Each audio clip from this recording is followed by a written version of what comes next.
Do you want to go and cut light in Mushin? They would stab you. That's why they had to bring up the band A, band B thing to allow people to pay more, because you can't have power without paying through your nose for it. A lot of persons believe female realtors do better in real estate business than male realtors. For you to compete with a good sales woman, you have to be extremely good. When I mean extremely, you have to be top 1% to compete with a very good female salesperson. I don't try to sell. I only try to let people know that I am really interested in offering value. If you live in Surulere, in Yaba, you are a big boy because you are paying almost as much as you are paying there. Do you sincerely think there is an housing deficit or housing problem in Lagos State today? There is, but people are not solving it. Yo guys, exciting people, what's up, what's good, how you guys doing? My name is Daki, welcome again to this amazing set. Today I have with me not Mr. Bright, not Mr. Adigun, somebody that if you're in real estate space, you most likely would have seen his face once or twice. His works are everywhere, very evident. He's somebody you cannot, you know what they say, the golden fish has any place, right? This is this person, no other person than, give it up for Mr. Mayowa. Mr. What are you doing? Good afternoon. Oh my God. How are you doing today? Yeah, I'm good. Now, to begin that, it's been a tussle. Like I've always wanted to have you on set, and I've seen some of your stuff, and I've been so intrigued. Like, okay, who is this person? I want to know you and all of that. But let's start from this note. There's this thing about people who wear face cap, like not like face cap, this Yoruba cap thingy. Okay. I don't know why you're laughing, but I know I've seen you on that thing like more than 10 times. Like, is there a thing behind it? And why are you not wearing it today? So I'm happy I didn't come with it. So I just felt more comfortable. Okay. Repping the Yoruba tradition. Okay. And it started like 2 years ago, so it's not something I've been doing all along. I just started, when I started sewing native, and the tailor said I can give you one or two caps. I said, okay, no problem, it will fit better then. True. It's true. So there's no deep meaning to the cap. In case you didn't notice, Baba is on braces. That one, we'll get back to it. But let's just go straight to the podcast. Yeah. So who is Mayowa? Like I said, if you're in the real estate space, people will know you. Yeah. But then we have audiences who are just getting to the space and all of that. So can you just give us a brief intro of who you are, what you do, and all of that? Okay. My name is Adipolo Mayowa. I'm the CEO of Asset House Investment Limited, the parent company of AM Realty and Crestville. I know a lot of people would have heard of Crestville. Yeah. So AM Realty is the construction firm that develops Crestville. So Crestville is the hospitality brand, the facility management brand. And AM Realty is the construction firm, and Asset House is the holding company. So I run the business with my partner. And what we basically do is we try to create value for investors and also provide solutions to our own customers. Competitive pricing for hospitality. Makes sense. So on that here, was it like, and was it stated in the foreplan that we're going to have a construction company and a company that provides the services, or it was as you guys progress, you figured out we have to create this company or something? Okay, so I think that was last year. We needed to scale, and we needed to put some structure and corporate governance into the business. And on that note, we needed to separate the activities of the real estate development and marketing part of the business and the facility management part of the business, because that other part of the business too was growing, and we needed to separate the entities, from what people know. So it wasn't pre-planned, but it started to unveil itself as the business started to grow. Oh, okay. Now let's come to what you guys have done. Yeah. Now there's this popular building. It's an amazing building. Thank you. So we have about 2 projects in the same building. We have Chester 1, and then we have Chester 2 also growing and everything. Now I'm asking based on what people have said. It's not like I planned it. Okay. Yeah. So apparently, someone took me to your building. I saw it. It has amazing building, by the way. Amazing building. But I figured that it has the same color as Chester 1. And I looked at someone on 2 posts that looked like somebody has copied somebody in this place. So I have to ask them what they're asking. Was it a thing of you saw what was good and you copied it? It was like, from the beginning, there was our plan, there was our goal, and we did what we wanted to do.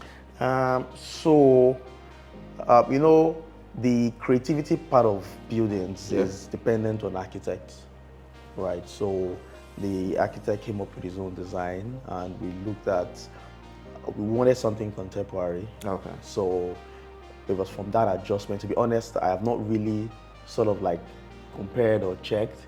So maybe after this podcast, I'll just go back. I'll just go back and look at it.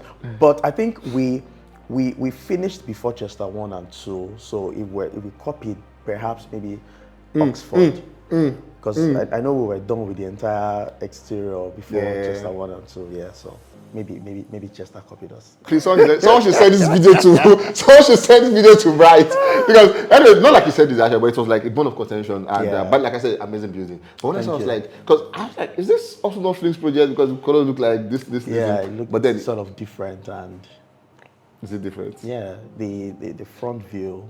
I know you're going to mention that front view. I just knew it. Like, I was not going to say it. Now, that front view, like I said, is an amazing one. What's the brain behind it? So we just wanted something that could sell itself. So anyone that passes by could call tell your attention without having to put like a signage or a banner that says this is. You just pass and not think it's a residential building. You just almost think it's an hotel or a commercial building. True. So that was the idea.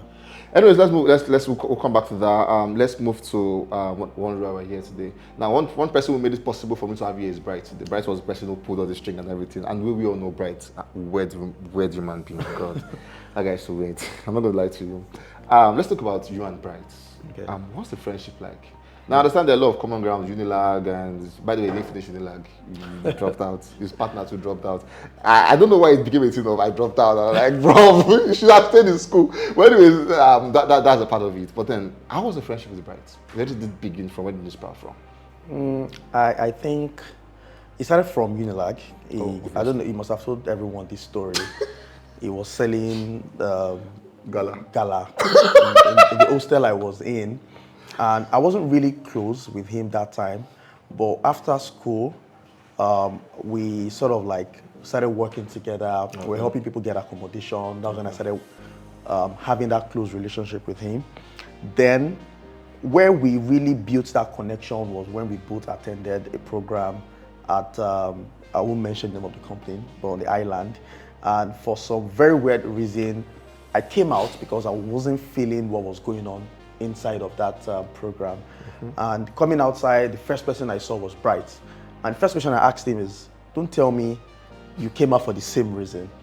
And when we shared that reason, it synced, and I realized that, okay, cognitively and mentally, this guy's thinking and vision aligns with mine. And the next thing I asked him is, so what's going on? So if you're not going to be a part of this, what do you want to do? And he told me about what he was working on, and immediately I jumped on the opportunity to sort of collaborate and also play my own quota and assist what he was doing as at that time. Yeah.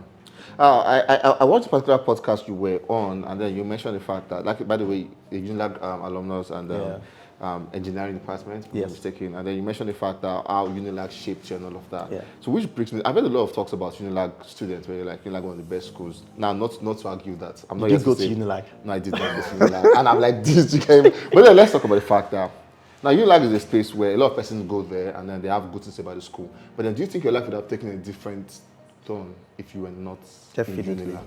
Definitely. I wouldn't say Unilag is the best school in quotes, but I would say Unilag have the best set of students, best set of diverse intellectual students. So it's a Unilag, you'll see a nerd, and that same school, that same nerd goes to parties every Saturday. Yeah. Even the best female student in my set then, she was a party goer. And you start to wonder the diverse skills and the fact that almost all firms around, they want to do any program, any empowerment, they want to launch any product, they come to Unilag. So I really got exposed because I interacted with a lot of brands that came to Unilag to do one awareness or the other. And secondly, my involvement in student politics sort of like exposed me. If I were a student leader in, say, I won't mention any school, where do I want to go to seek sponsorship?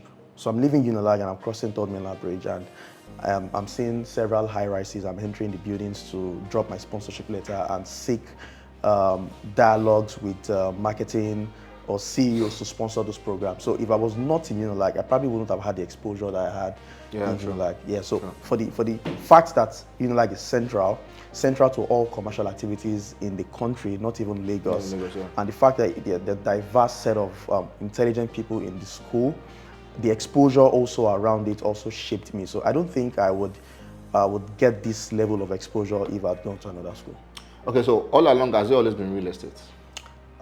Yes. From inception, even before Unilag and all of that? To be honest, I think it's biased to me because I have an engineering background. Yeah. So I did my IT in a construction firm, and I started to ask why engineering students were not good salespeople. They're just very technical.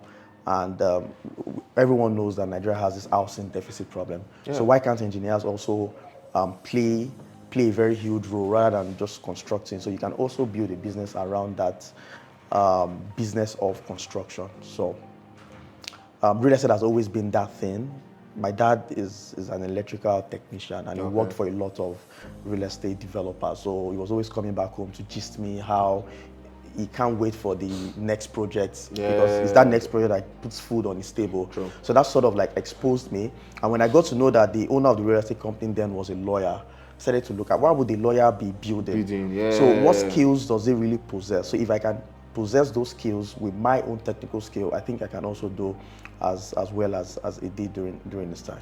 Yeah. So I was going to ask you question about that, like but then I think you just meshed them and you started them together. Yeah. So which brings me to what at the point I know someone like Bright mentioned the fact that he had marketing skills before real estate and you go had some skills for real estate and everything. But then if it were not real estate, what would it have been? So I've always wanted to play in a space where I can directly add value. So directly add value. So I would have been a lawyer. When I was in school, I was the best debater in the faculty, and I like to talk, I like to engage, I like to solve problems. I like to be in an environment where I can critically think and solve. So any space that would require, I don't always want to play anywhere that anybody can easily play. Yeah, so I like doing the hard things. Yeah, so anything that will require my cognitive ability, because I can't be anywhere that I would not be noticed for my contribution. So when I see that I'm in a space where I can't get noticed because they would not need my skill, I move out. So I can't really say this particular sector, but anything that requires deep thinking and problem-solving skills, I think I'll really thrive in it. Okay, so I think this is a good entry to lead us to the bone of contention today. And then you mentioned that slightly when you're talking about it, which brings me to, do you sincerely think there is an housing deficit, an housing problem in Lagos State today? If I'll be very honest with you, there is. But people are not solving it. So everyone is hiding under the umbrella of housing deficits. And I don't want to mention, but no one is really solving that problem. And the reason is, it's not easy. Everyone wants to create value, and if you're solving housing deficits, and most your clients are those that will be renting the apartment, right, or the building, and they can't afford it, how do you then solve it? So what people are currently doing most times now is to just build and sell. No one really wants to know how much rent that property can give or how much profit it can give its investors. And that's one thing that we're trying to pay attention to. Yes, there's an housing deficit problem, but no one is really spearheading that solution. So everyone just wants to build houses, and no one really cares wherever there's a client or it's empty or it's occupied. Everyone just wants to build and sell lands and move on. So yes, there is, but the developers are really not solving that problem per se yet. Okay, let's bring it to context, right? So a few days ago or something, I think last week, the report about how Makoko residents were being evacuated. Okay. Those by the riverside. So we had to call out they were being evacuated. About 1,000 plus people were homeless. Okay. You get, and obviously Lagos State government had a reason for that, which I will not blame them whatsoever. But then this is having 1,000 more people on the streets. Now, coming to real estate developers, don't you think sincerely that we are creating housing for only the elites? Example is, people at Makoko, for instance, cannot afford the apartment that most developers are working with because they're expensive. in quote, affordable, but then these guys cannot still afford it. Yeah. Now, how are we solving the problem that also meets with these people in context? Yeah, that's that's why I said it is not really profitable for developers to solve that mass market need for housing. Okay. So one thing we need to solve first is the revenue problem. So how much are we really earning on a monthly basis to be able to pay the rent required for a developer or for a landlord to want to solve that problem? So I would throw this out there. The reason why the power problem has not been solved is not because of the government. People think it's the government. It is because the sector is not investable. We are selling properties and you want to invest in a property of 100 million and you get 1 million naira rent every year. What that means is that throughout your lifetime, you probably not even make your invested money. Yeah, your invested money. So that's what is currently happening in the power sector. So all this while, we have had significant, huge debts, that even the disco companies cannot even recover because Nigerians, do you want to go and cut light in Mushi? They would stab you, right? So the thing is, if I want to invest in power, I would ask you, how much do you charge per kilowatt hour? Why should I invest in Nigerian power system when in US they are charging 0.7 cents per kilowatt hour? That's why they had to bring up the band A, band B thing to allow people to pay more because you can't have power without paying through your nose for it. That's how the housing deficit problem is currently in Nigeria. So if Nigerians themselves are not earning significantly above the minimum wage, no one would want to put in their money to solve any housing deficit problem.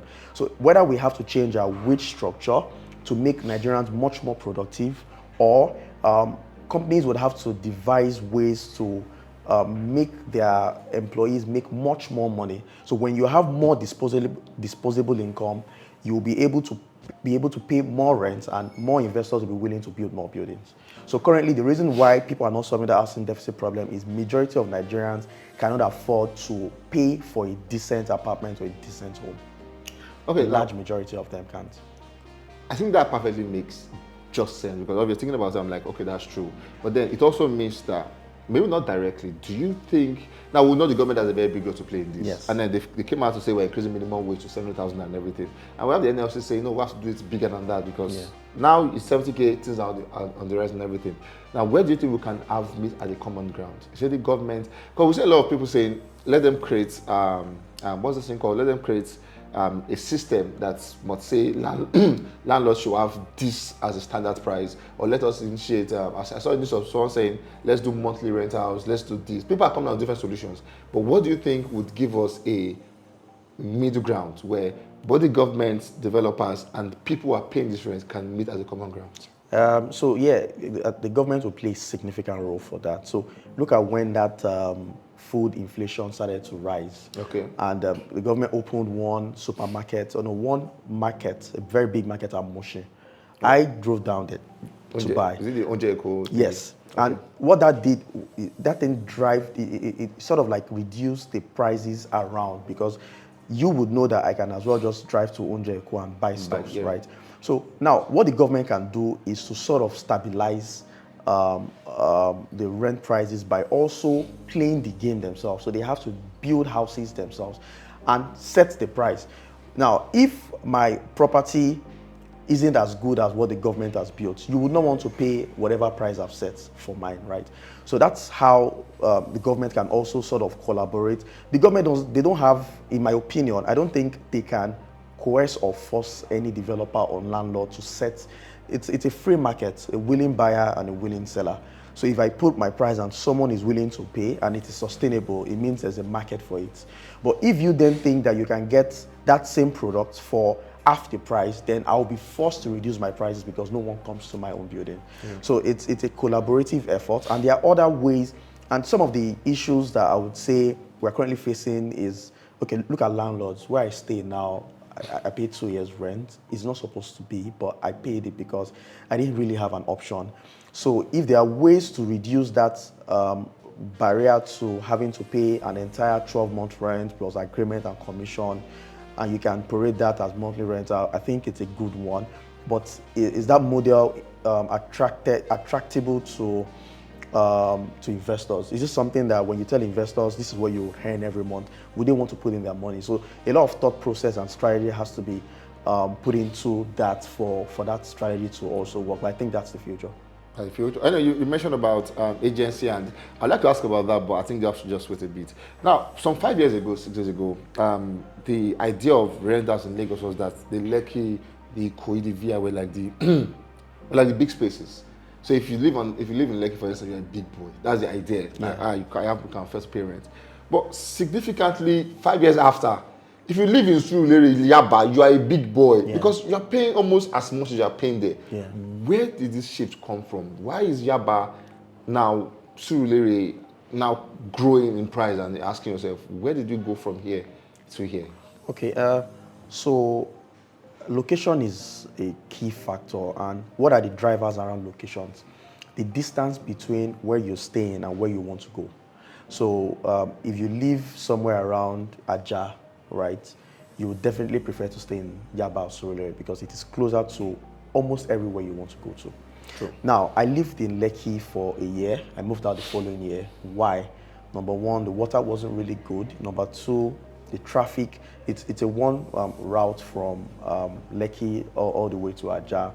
I know the government is, working on several projects, the coastal road, the alternative routes. When that starts to roll in, perhaps the congestion would reduce. Yeah. But when you look at the standard of living and the standard of life, to me, I don't think it is worth it if you need to stay on the island for the sake of staying on the island, because mainland definitely gives you better standard of living. And the reason why people just move to the island is the rate of urbanization on the mainland was quite slow 5 years ago. So developers weren't really seeing mainland as ways, as an area where they could play their game, because it requires demolition. You have to sort of like negotiate with the owners of the land, perhaps just one plot. So you're demolishing just one building on a plot. So the rate at which you can grow wouldn't be like the island where you can just feel like 6 plots of land and just build 6 houses on that. So that was why island started to go faster than the mainland. But I think with the rate at which we are experiencing or witnessing urbanization on the mainland, you would see that mainland is already like sort of leveling up, if not even overtaking the hype of the island in the next 5 years. Moving on to another question. I understand you run a business and everything, and I've seen people talk about how difficult it is to run a business. For someone like Bryce, there's a lot. One of the most difficult parts of the business is the fact that he has to fire and hire. Like, the fact that he has to fire people is like one of the most crazy things ever. I've seen some of your folks doing amazing stuff on the internet. What would you say has been that challenging part of running a business and business in this niche? You see, business owners are from the very few people I look up to. I think people really don't think of building an institution. An institution is, the business shouldn't just be about you. It should be a team of driven and motivated set of humans that want to achieve a common vision, not going to work to earn a living, right? Yeah. So you have to derive passion. So one thing I've been able to try to do in the business is to transfer that energy and that passion into every single person. And when they see that they are working towards a vision and they are passionate about it, then we can all collectively achieve that result. So that's one. Two, having to build a very good culture. So for example, for someone like me, I am just really engrossed in work, and everyone can see that he's doing this not because of what gets in his pocket, but the joy that it derives from fulfilling his promises. And in the long run, you start to see the financial benefit. So if you can properly communicate that value first to every single person. I've not really sort of like fired like Bright. I think I have been more patient and I've been more intentional. In the office, we do a lot of talking, a whole lot of talking. So, and we share experiences and team bonding activities as well. So it has sort of worked. To be honest, it is very, very difficult because it takes a kind of personality to be able to build people, because building people at some point in your business will become more difficult than the business itself. Yeah, so, true. But so far, it's been a very challenging and interesting ride at the same time. Anyway, I'm sure there's a realtor watching this video out there, and one popular question they always ask us is, how do I make sales? Now, I've seen a lot of people come out to say, most of the best sellers we've seen so far, I make sales because of God. God came through. It was God efforts. God helped me. Like if you call 9 realtors who have made sales, and you ask 9 of them, 8 of them will tell you, God did it. God did it. It was God. I was favored. I was graced and everything. Maybe one person will say, I was confident. I put in the work. But a lot of them just come out to say it was God. It was God. It was God. Now, this is not me saying it is not God or it is God. But then, do you think that's a viable statement? No, definitely no. I don't pray to sell to someone. I don't always expect favor. So the thing is, if it's God, then why should God favor you and not me?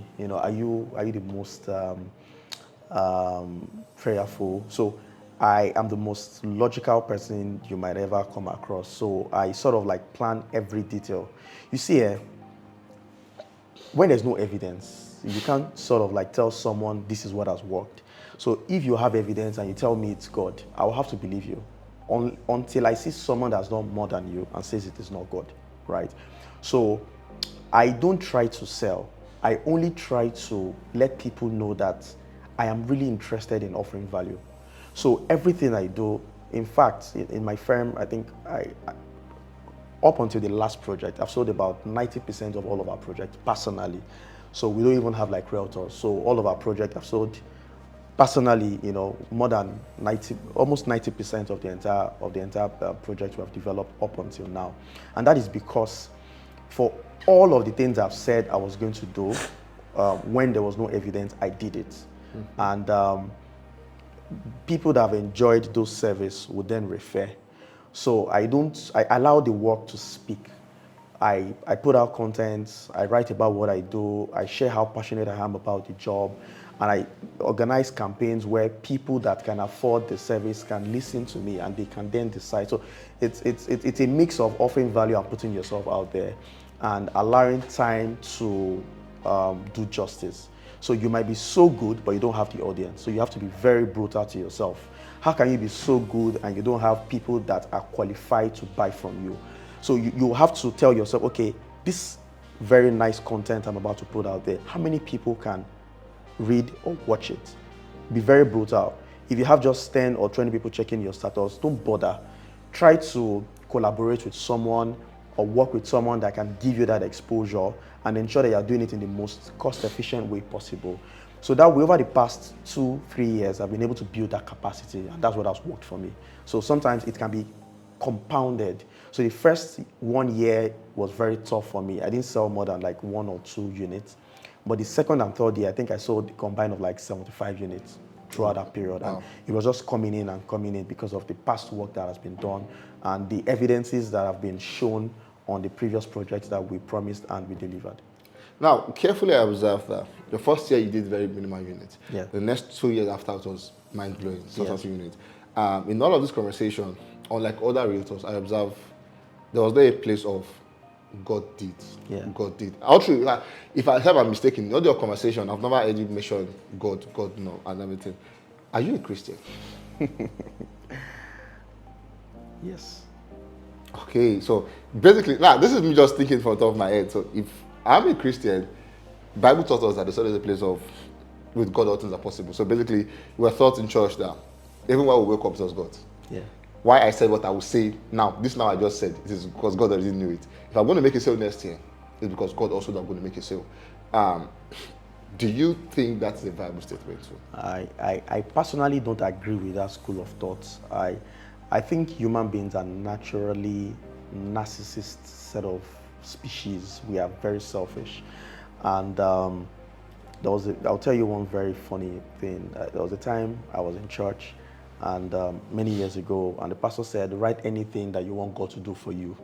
Write it on a sheet of paper and put it in the offering box, I was out of curiosity, after the sermon ended, I started opening people's paper, and I can tell you, Jackie, not one person asked for grace or having to be righteous. Every single person wrote one material thing or the other. So you now start to look at it that everyone really cares about themselves and themselves only. So how if you were to be we were to be in God's shoes, would you satisfy everyone's selfish desire? So I've learned quite early to sort of like separate my personal desires and wants from God.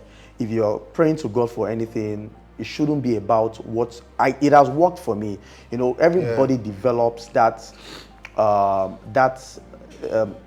you know, you have that mindset that this is what will work. My mindset is not that God would do it for me. My mindset is I would figure it out one way or the other, right? And if I've had that mindset of God will do it, and it happens, I would say God did it, right? So I've come to realize that what has worked for me might not work for you, because I've sort of developed my mindset to think I can control any sale or any material possession or want or desire that I think I need or want at any point in my life. I don't usually pray for anything money related. Never did. By the way, I must confess that he's a very intelligent person. Because now, all of this was because, now, like I said before Adion said, I have to go ask people questions. I think I've met you before. I've not met you before. I think we should have met on Bride's birthday. Yes. Wow, somewhere not there. Yeah, I was lying around. But I can't ask questions now. Who's this person? One popular thing I kind of heard from everybody is the fact that Mayowa is an atheist. It was emphatic. How did you know that? That person just came and like, yeah, is this kind of person, is this kind of person, is an atheist. And I'm like, okay, after I break him to make us say, oh, okay, let's ask a question about does God do this? So now let's and I ask you, you're a Christian. You mentioned that you're a Christian earlier, and then people say you're atheist. Do you want to disclaim that? Well, I was born into a Christian home. Okay. And I'm currently a Christian. And to be honest, a lot of people would have, maybe when I was in Unilag, there was this particular topic we debated on, and I wandered around debating as an atheist, you know, so people might just, you know, have that misconception, right? I can be very, very logical, right? And but it doesn't really change my belief as a Christian. So if you're watching out there, you still think, say, you're cleared it out. While I still have more questions on this, but I feel like, let's just leave it. Let's leave it at this point. But yeah, he's a Christian, and he can also defend being an atheist. I think that kind of sums it up. But then, so clearly, in your words, in business, in sales, it is not about Never ever prayed for any sale in my life. Ever. Never. I've closed billions in sales. I've never prayed for any sale. Anyways, moving on to this part, I think this one is quite dicey. I've heard a lot of people also say, so this is part where we talk about what people have said about real estate and all of that. I've heard people about say, if you want to make money, like this is so emphatic. If I check 5 ways to make money on YouTube, I'm sure to say about 5 video people say the same thing. And one of those things they repeat is, as a young man living in Lagos, if you want to make money, one thing you must do is that you must run away from women. It's emphatic. Run away from women. Run away from women. So I'm asking, are you still running away from women? Well, I currently am in a relationship, a very serious one. I have always been disciplined. Okay. It's the truth. It's not really about running away from women. It's about how much productive hours do you have in a day. Yeah, you and I would agree that you know, women sometimes can be a tool of distraction. So definitely, especially when you like to hang around them a whole lot. So coming from my own background and my development, I've not really sort of like had women around me. It has always been guys. And aside my 2 sisters and my mother and my fiancée, although I've not proposed, my girlfriend, I don't really sort of move around with women like that. So I think I agree with you. If you want to make money. And now, I think this part that we need to also talk about is the fact that a lot of persons believe female realtors do better in real estate business than male realtors. And then when you ask questions, you hear talks about they sleep with people to get this and everything. And it has not been while you cannot say yes or no, right? But then, do you think in maybe your experience in business and all of that, do you think it's a space where you mentioned how you have sold billions yourself and not really a guy? Yeah, so this is what I'm asking. Do you think in that context, do you think prostitution end up leading to sales, or it is value more that leads to sales? So the truth is, women have upper hand. Okay. So for you to compete with a good sales woman, you have to be extremely good. When I mean extremely, you have to be top 1% to compete with a very good female salesperson. Reason is because my first 6 months of selling real estate, I attended a conference, and right beside me, someone picked up a phone for a 70 million naira property, and I was, hello, they will increase price soon, no, you will not buy, if they increase price, I will not pick your call again, no, and I was lost, because that wasn't how you follow up with a client that wants to pay 70 million for a property, right? So naturally, men appeal more to women realtors. So if you are selling something to me and she is also selling something to me, I would prefer to want to patronize her because I would look like I want to support her brand and everything. As a man, you have to do much more work. You have to put yourself out there. Just putting out. Man do man nah. Waiting man do man. If a woman is putting one post, you have to put 3, because when she gets a client, she would most likely close that client before you. Yeah. So she has that edge.